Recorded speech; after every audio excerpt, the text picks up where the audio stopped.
भगवान शंकर का संवाद कर रहे। 4 निशानी मेरे भगवान शंकर ने तुमको दे दी प्राप्त करने की। 4 शंकर भगवान से मिलने की 4 निशानियां सामने आती हैं। जब आप शिव महापुराण की कथा सुनते रहते हो, शिव जी के मंदिर जाते, 1 लोटा जल चढ़ाते, शंकर का भजन करते करते साल निकलते चले गए। साल। 4 निशानी मेरे भगवान शंकर ने तुमको दे दी प्राप्त करने की। 4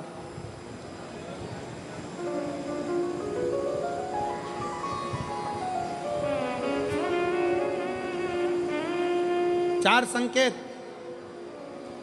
शिव मिलने के, शिव समागम के, शंकर को प्राप्त के। पहला संकेत भगवान शंकर देते हैं अपने भक्त को, जो भगवान शिव की कथा को निरंतर सुनता रहता है, शिवालय जाता रहता है, 1 लोटा जल चढ़ाता रहता है, शिव को भजता रहता है, श्री शिवाय नमस्तुभ्यम कहता रहता है। उसको पहला संकेत भगवान शंकर देते हैं अपने मिलन का, उसको स्वप्न में दर्शन देते हैं। जब भगवान शंकर का दर्शन बार बार स्वप्न में होने लगे, समझ लेना कि तुमने पहली परीक्षा पास कर ली, तुम दूसरी क्लास में पहुंच रहे। दूसरी क्लास। शिव जी से मिलने के 4 संकेत मेरे भगवान शंकर दे देते। पहला संकेत कौन सा है? जम के उत्तर दो। शंकर भगवान जम के बोलो, काय में आने लगे? सपने। और रात शाम, वो कहते ना, रात शाम सपने में आए। वो कहते रात शिव सपने में आए, बोले मेरे सपने में आए। और गंगा बहा गए, गंगा बहा गए। भगवान शिव जब स्वप्न में दिखने लगे, स्वप्न में आने लगे, स्वप्न में दिखने लगे, समझ लेना तुम्हारी पहली परीक्षा पास हो गई और तुम आगे बढ़ गए। आगे। अब शिव तुम्हारे करीब में आ रहे हैं। दूसरा संकेत भगवान शंकर देते हैं शिव महापुराण की कथा सुनने वालों को। पहला संकेत शिव जी ने दिया, अगर शंकर सपने में आए समझ लेना शिव जल्दी मिलने वाले हैं। दूसरा संकेत, जिस शिवलिंग की तुम घर में पूजन करते हो, जिस शिवलिंग के मंदिर में पूजन करते हो, मान लो वो शिवलिंग कभी तुमको उसमें शंकर का प्रतिबिंब दिखने लगे, कभी तुम्हें ऐसा लगे कि कोई मुझे झांक रहा है, कभी तुम्हें ऐसे लगे कि मंदिर में और कोई भी है, तुम्हें कभी लगने लगे कि ये शंकर का शिवलिंग हिल रहा है, कभी तुम्हें लगे तुम्हारे घर में रखा हुआ शंकर का शिवलिंग कोई मनुष्य की आकृति जैसा दिख रहा है, कभी तुमने लगने लगे कि जिस मंदिर में मैं जाती हूँ वहाँ का शंकर का शिवलिंग ऐसा लग रहा है कि मंदिर में और भी लोग बैठे हैं। तुम मंदिर से निकल रही थी, पीछे से कोई की आवाज़ आई, तुमने पलट कर देखा कोई नहीं, तुम्हें लगने लगे, समझ लेना कि तुमने शिव पुराण की दूसरी परीक्षा पास कर ली। शंकर तुम्हारे करीब में आने चालू, शिव तुम्हारे करीब में आ रहे हैं, करीब। और शिव महापुराण की तीसरी परीक्षा, शंकर संकेत देते हैं मिलन का संकेत। पहला संकेत स्वप्न, दूसरा संकेत अपने इष्ट मूर्ति का हलचल, और तीसरा संकेत जब आप कुछ सोचो और वैसा की वैसा ही तुम्हारे साथ 2 दिन या 5 दिन में हो जाए, समझ लेना कि तीसरा संकेत दे दिया, मतलब शंकर अब तुरंत मिलने वाले हैं। तुमने सोचा, अपने बेटे से कहा, देख बेटा मत कर ऐसा, ऐसा करेगा तो उसके साथ ऐसा हो जाएगा। बेटी मुझे लग रहा है कि ये काम गलत है, बेटा तू ऐसा कर ले, ऐसा हो जाएगा। संकेत तुम्हें मिलने लगे और तुम्हारी विवेक, तुम्हारा एंटीना, तुम्हारी बुद्धि, तुम्हारा चित्त प्रबल हो जाए, समझ लेना कि शिव मिलने वाला।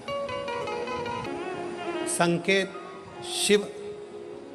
तीसरे नंबर का संकेत भगवान शंकर देते हैं, जब आप शंकर के मंदिर में जाकर बैठो या अपने पूजन के स्थल पर जाकर बैठो और शंकर जी से आप बात कर रहे हो और उसका जवाब शिव देना प्रारंभ कर दें, संकेत में देना चालू कर दे, समझ लो शिव मिलने वाला। चौथा संकेत, अब चतुर्थ नंबर का संकेत, और ये संकेत नहीं, ये शिव का मिलना है।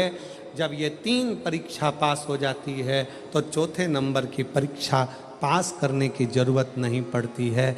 दुनिया के लोग कहते हैं कि भगवान आते हैं 2-4 घंटे रुकते हैं, सब झूठ है। भगवान एक क्षण के लिए आता है और तुम्हारे सामने आकर तुम्हारे सामने से निकल कर चले जाता है और तुम्हें महसूस करा देता है कि मैं तेरे सामने आया था और निकल कर चले गया, तुम मुझे पहचान नहीं पाया। आता है, आए।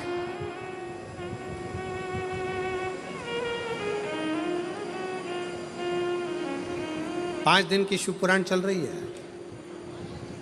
सुबह से लेकर रात तक, रात से लेकर सुबह तक, सुबह से लेकर रात तक 5 दिन की यह शिव पुराण कल विराम हो जाएगी। कल तक में तुमने 5 दिन जो सवेरे भोजन से लेकर, नाश्ते से लेकर रात को सोने तक और सोने से सुबह तक, सुबह से फिर रात तक जो क्रम करा, 5 दिन का क्रम उठाकर देखना। अगर तुमने दिल से पंडाल में शिव महापुराण की कथा सुनी है तो श्रवण करने वाले को एक क्षण के लिए शंकर का दर्शन होता जरूर है, भले वो किसी अंश रूप में हो, वो होगा,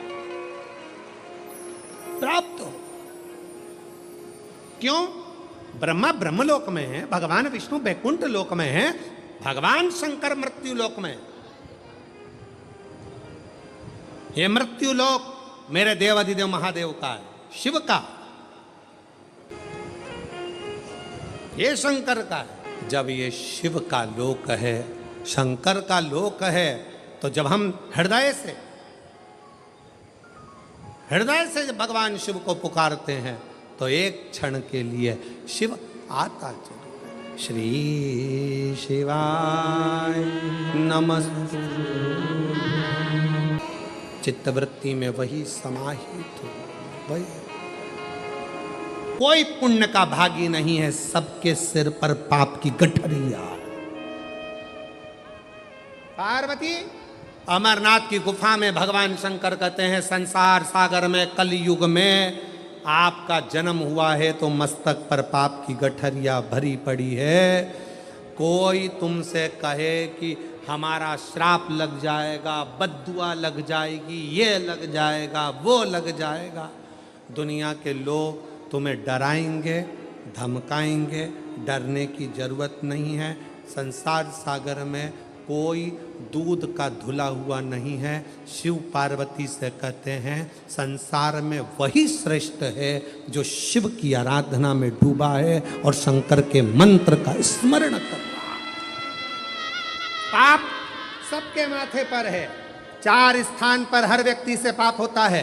पहला, झाड़ू लगाते समय छोटे जीव मर जाते हैं, पाप माथे चढ़ जाता है। दूसरा, वस्त्र धोते समय, नहाते समय छोटे छोटे जीव मर जाते हैं, उसका पाप माथे चढ़ जाता है। तीसरा, अग्नि जलाते समय, भोजन बनाते समय, लाइट जलाते समय छोटे छोटे पतंगे मर जाते हैं, उसका पाप माथे चढ़ जाता है। चौथा, अपने घर से चलकर जब हम कहीं जाते हैं, अपने पाँव के नीचे छोटे छोटे जीव मर जाते हैं, उसका पाप माथे चढ़ जाता है। 4 स्थान पर हर व्यक्ति से पाप होता है।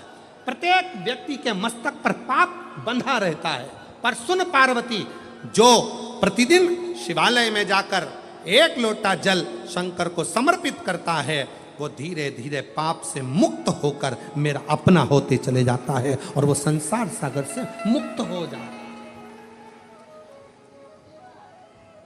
बहुत डराया गया संसार में, लोगों ने खूब डराया आप लोगों को, ऐसा मत करना पाप लग जाएगा, ऐसा मत करना पाप लग जाएगा, ये मत करना पाप लग जाएगा, भगवान को ऐसे भोग लगा दिया पाप लग जाएगा, भगवान को ऐसे जल चढ़ा दिया पाप लग जाएगा, भगवान को ऐसा कर दिया पाप लग जाएगा, भगवान को ऐसे प्रणाम कर लिया पाप लग जाएगा। शिव महापुराण ने सब कुछ समाप्त कर दिया। शिव महापुराण ने तो एक ही बात कही कि बच्चा गंदे नाली में गिर जाए, बच्चा गंदे पानी में गिर जाए, बच्चा गंदे कीचड़ में गिर जाए, उसको कोई नहीं उठाएगा, कोई गले से नहीं लगाएगा। बच्चा कीचड़ में गिरा हुआ, केवल एक माँ और एक बाप होते हैं जो कीचड़ में गिरे हुए बच्चे के कपड़े नहीं देखते हैं, उसको गले से लगा लेते हैं। उसी तरह संसार में कितना भी पाप हो जाए, शंकर के मंदिर जाना मत छोड़ना, क्योंकि वो बाप ऐसा है कि तुम कितने भी पापी हो तो भी गले से लगाकर तुम्हें तार देगा, तो भी तार देगा। तुमसे कहे पाप लगेगा, पाप लगेगा। शिव जी की भक्ति में, भजन में, स्मरण में उल्टा जपो, सुल्टा जपो, कैसे जपो, दिन में जपो, रात में जपो, शुद्ध में जपो, अशुद्ध में जपो, जैसे हो वैसे जपो। शंकर का नाम जपने वाले पर भगवान कृपा करता है। जो दिल से श्री शिवाय नमस्तुभ्यम बोलता है वो शंकर की औलाद, शिव का पुत्र कहलाता है। श्री शिवाय नमस्तुभ्यम बोलने वाले पर शंकर कितनी भी समाधि में लगे हो, श्री शिवाय नमस्तुभ्यम बोलने वाले को शिव नेत्र खोल कर दर्शन देते हैं।